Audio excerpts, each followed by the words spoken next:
اعوذ بالله من الشیطان الرجیم بسم الله الرحمن الرحیم. مفتی صاحب چې څومره ملګري دي، خاصتا د قرآن ملګري، ټول ملګرو ته د مفتی صاحب شهادت مبارکي ورکوم.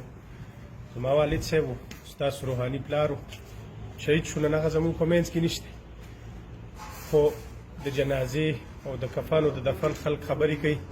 تر هغه پورې مې هیڅ سوچ نشته، نه د کفن نه د دفن نه د جنازې، تر څو پورې چې زما هغو افسرانو نه تپوس نه وي شوی چې کوم افسرانو ته زه ځای ته ورغلی یم، سی ټي ډي تاڼې ته ځای ته ورغلی یم، داود ایسیچو ته، کرم الهي ایسیچو ته، دغو ته، ایس پي اعتراض خان ته، سی سی پي ته، دا نور چې کوم دي کوم ملګرو ته چې ته ورغلی، د هغو نومونه به ته والې. دوی ته موږ ورغلي یو، بار بار موږ وتل چې موږ ته خطره ده، موږ ته تریټس دي. د هنګو ډي سي اوسه پورې زما لیسس چې کومې اوسه پورې هلته پرېښې ودرولې وي چې دا شډل 4 کې د لیسس زه نه ورکوم. د پېښور ډي سي زما لیسس نه کولو، کلیر کولو چې دته د لیسس ورشي.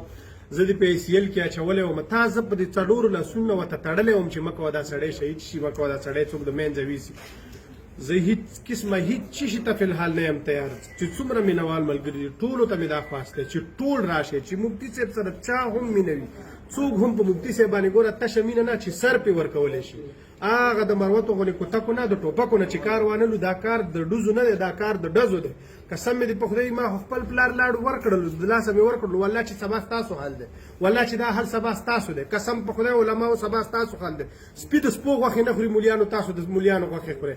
ای مولیانو یو شئ، قسم مې دې په خدای وي، قسم مې دې په خدای. خاص کر د مفتي صاحب د قرآن ملګرو ته دغه سوال کوم، جولی ورکوم چې څوک چېرته وي، کوم ځای کې وي، ټول راورسئ، ټول راورسئ. او تر څو پورې چې زموږ هغه افسرانو نه د دې تپوس نه وي شوی، ستا یو ایسي چې ګوټ کوي هغه سره شل 25 ګره ته دې ورکړي. زما هغه علما چې هغه زما د آخرت غم کوي، زما د دین غم کوي، هغې ته ته هیڅ قسمه غم پروا نه لري. هغه ته ته ټوپک قدرې نه ورکوې، بیا که ټوپک دې ورکړلو، هغه یې په بلوچستان نه یو ځای نه بل ځای نه لیسس ځان له جوړ کړي، بیا دې ورته په هغه باندې په ناکو باندې پولیس والا ورته ودرولي. ته د چا په اجازت وایي چې ټوپک ګرځې؟ زه به بیا یې ټوپک ته اجازت الم، بیا هغه اجازت ته ماته 2 ورځو نه زیات، 10 ورځو نه، میاشتې نه زیات نه راکړې چې هغه راکړي. بیا بل هسپتال افسر بدل شوي، بیا هغې پسې به زه ګرځم. زما بالکل هیڅ قسمه د د ښخولو اوس اراده نشته دی. ټول ملګري راشئ، ښه مضبوط راشئ، تر هغې پورې د یوه شي هیڅ قسمه کمپرومایز ته نه یم تیار چې ما ته عملي پته نه وي لګېدلې. وزیر اعلی صاحب تا ته ویم، وزیر اعظم صاحب تا ته ویم، آرمي چیف صاحب تا ته ویم، دا خبره ګوره ګپ کې وانه چې تا مفتي منیر شاکر تاسو شهید کړو، چې تاسو وله لیسس ورکړی وی، تاسو وله سیکورټي ورکړی وی، تاسو وله تحفظ ورکړی وی، د یوه ایسي چې ګوډ کې حفاظت هغه دې ورکړی وی، ګارډ دې ورکړی وی، نن به دا حل نه وی. زما خو وینه خو زه خو وینو سور شوم.